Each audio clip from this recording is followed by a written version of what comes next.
Hello, good day and welcome to this lecture. In this lecture, I will show you how to model energy streams as well as specify and determine utilities for energy streams. Now, these are the objectives. First objective, how to identify equipment that require energy streams. Then how to specify energy streams, how to identify suitable utilities for energy changes in equipment. Then lastly, how to determine the utility flow rate required for a particular heat duty. So let's go over to the environment. We'll be doing a quick illustration on energy streams in this particular tutorial. Okay, so let's just choose our components and then use a fluid package so we can get into the simulation environment.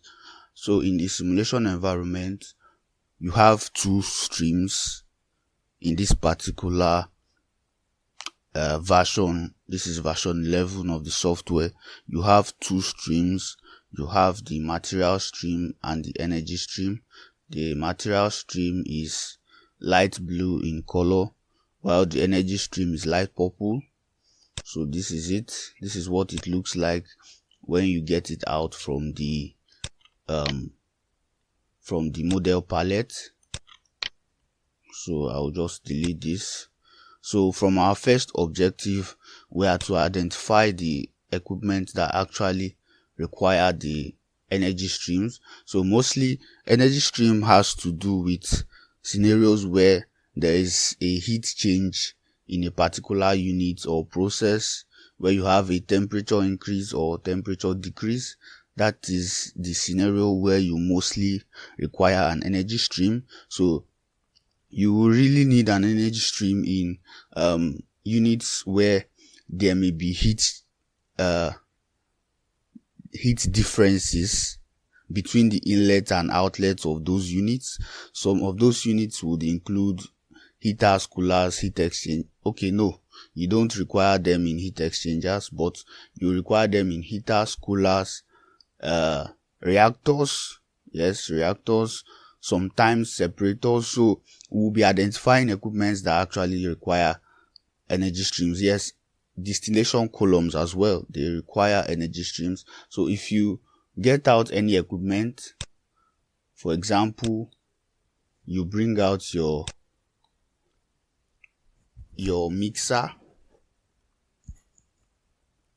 If you bring out your mixer here, then let's say we bring out a heater. Yes, then this is a heater, then maybe a separator, a two-phase separator, then a distillation column, for example. Okay, this is a distillation column. So if you want to know if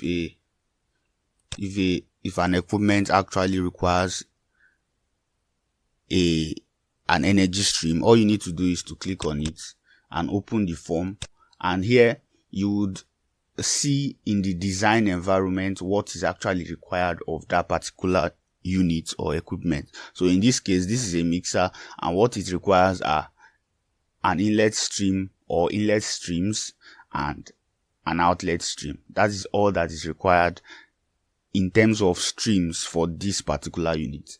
Now if you open this one and check it, you will see that it also requires an inlet and an outlet stream, but then there is also a form for energy as well, right? And in this case, energy is actually compulsory, right, for this particular unit, which is a heater.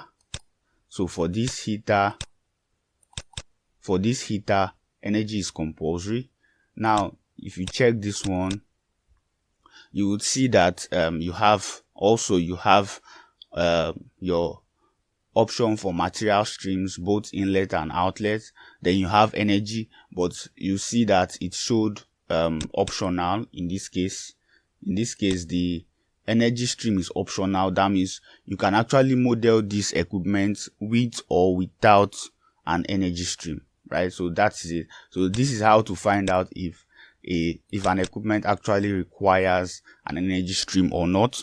For example, this distillation column requires a condenser energy stream, and it's compulsory, and then a reboiler energy stream as well, which is also compulsory. So this unit also requires energy streams, right? So this is how to identify a unit that actually requires an energy stream, right? So that is the first objective, to identify units, or to know how to identify units that require energy streams. Now let's go to the second. Now the second objective is how to specify energy streams. Now you have three methods of energy stream specification. So if you want to specify your energy stream, you can do it in three ways. Either you specify the heat duty of that energy stream, or you specify the inlet and outlet temperature of the unit to which that energy stream is attached to, or you specify either the inlet or outlet temperature and the temperature drop across that unit, right? So we can quickly illustrate all of these techniques that have been specified. So for that, I would also add back the heater to actually make this illustration. So let's assume we have inlet for this. Let's say we have inlet for this, then we have outlet for it as well. We have outlet. Yes, so we have that. Then we have to specify our inlet conditions. So I will just I will not do too much with this. Let me see. Pressure. I will just make some assumptions for it. Then, because our focus here is the energy, so that is our focus in this particular model. So you specify your composition, and then it's okay. So you see that this has automatically been modeled, right? But that is because the energy is optional, so you can actually model it without considering energy changes, right? But now if you want to specify an energy stream for this unit, all you need to do is to create an energy stream, right? You can either do that inside here or use the arrow from the model palette. So if you create it, you just type the name there, for example Q1, and you press enter, and it has created an energy stream. Now from the form, you see that it says unknown duty, right? Unknown duty. So the first step says specify the heat duty of the energy stream. So if we specify heat duty here, automatically the whole process will solve, right? So if you specify it from here, you can specify it from here, or you can go outside and specify it from the stream itself. So either you specify it from the energy stream, or you specify it from the equipment, right? So if you specify this as, let's say 8E5, for example, yes. So once you specify it, your whole process solves, and then it calculates the outlet temperature, right? It calculates the outlet temperature based on the heat duty that has been specified, right? So that is how it works. So you can specify the heat duty to actually specify the energy stream, right? That is one way. Another way is to actually specify the inlet and outlet temperature of the unit, right? So let's remove this. So we have specified the inlet. Now to make this particular energy stream solve, this one right here, Q1, we can do that by also specifying the outlet temperature. So for example, we specify the temperature of the vapor outlet. Let me see. Yes, the vapor outlet is 2. We specify the temperature, the outlet temperature as 60, for example, and you press enter, and you see that it calculates the heat flow or heat duty, right? And then the energy stream solves, right? So when it solves, it has a deeper color, right? A deeper purple color, right? And then you see that the heat flow is calculated. So when you specify temperature, inlet and outlet temperature, HYSYS calculates heat duty. When you specify heat duty, HYSYS calculates outlet temperature, right? So that's how it works. So that's for the second method. Then the third method is specifying either the inlet or outlet temperature and the temperature drop across the unit. And I'll be using the heater to actually illustrate this. So we just have to create material and energy stream. This guy can be Q2 for this. Then you have, let's say we use 5 here, 5, and we use 4 here, 4 just for illustration. Okay, now we need to specify our feed. We need to specify the feed again. The feed, let's say this guy is 25, pressure is still 1 atm. I'm using the same assumptions, 1 atm. Then you have this one as 100. Then we have composition. We can specify compositions as well, right? This is just for illustration. So you specify this and then you click OK. Okay, so I think the feed are solved. So we just have to specify other parameters. So it says unknown delta P from the bar. Unknown delta P, we can specify that from design and parameters. So delta P, let's say we make use of 20 kPa. So it now says unknown duty. Now the third method says specifying the inlet or outlet temperature and the temperature drop across the unit. So we've specified the inlet temperature. Now the temperature drop is delta T, right? So we can specify the temperature drop. This is actually a heater. So when you specify temperature drop, the temperature drop will be added to the initial temperature. So there will be an increase in temperature, right? So our initial temperature is 25. We specify it, for example, we specify a temperature drop of maybe 50. Our outlet temperature will be 75 degrees Celsius, right? So let's enter the value. Yes. So you have your 50. Now, if you check the worksheet, you see that the outlet temperature is 75 and heat flow has been calculated as well. So in this case, we specified inlet temperature, which is 25 degrees Celsius, and we specified temperature drop, right? So these are the 3 major ways you can actually model energy streams, right? So I hope you understand what has been done here, right? These are the 3 main ways you can actually specify your energy streams, right? So what is the next objective? Let me see.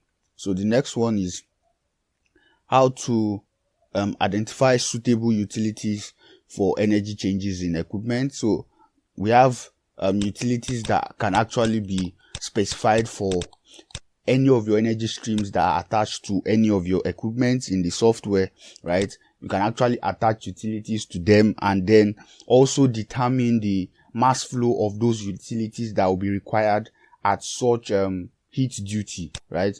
So for utilities, we have 2 main utilities in the software environment, the flowsheet environment. We have 2 main utilities there. You have the hot utilities and the cold utilities. Now, the hot utilities have to do with utilities that actually increase the temperature, right, of maybe the stream or the unit involved, right? So it actually increase the temperature. So example are the hot oil, the fired heat, then the steam, all the steams, the low pressure, high pressure, medium pressure steams. Then you have the cold utilities, which actually aid in the decrease in temperature of either maybe a stream or a unit, right? So for that one, you have your air, you have your cooling water, then refrigerants, right? So the key to actually making use of these utilities is actually identifying their purpose and how they can actually help that particular heating process, right? So in a case where you have an increase in temperature across the unit, you would want to attach a hot utility, while if you have a temperature decrease across the unit, you want to attach a cold utility, right? So let me explain what I mean. Okay, I think in this case I would also use a cooler to make an illustration as well. So let's move this up. Let me see.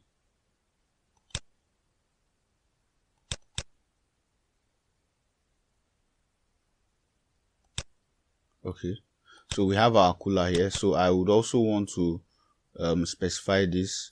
Let me see if I can attach it. Okay, I would just attach it to this particular stream, so it cools it down to a certain temperature. So this will be 6. I will just use 6 here. Then it seems like I already brought out, yes, I already brought out an energy stream, so we can attach it here.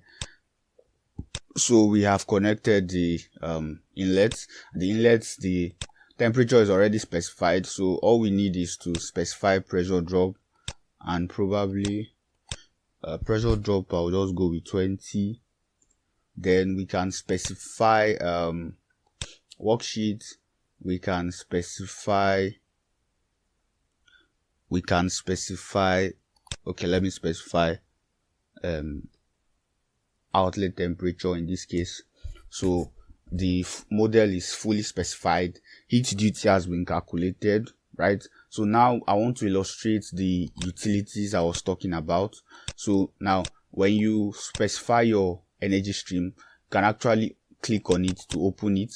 Now in this form, you have a section for utilities right here. So it says utility type. So like I said, for hot temperatures, like for a unit where there's an increase in temperature, you use a hot utility. For example, in this case, let's check. Okay, there is an increase in temperature here, right? So we are going to be making use of a hot utility. Now from here, most of the hot utilities come first from the form. Then clicking down, you see the colder utilities later on. So you have the LP, you have the refrigerants, then you have cooling water, you have air. So most of the hot utilities are actually at the beginning, right? They are at the beginning, and then the colder utilities are down. So now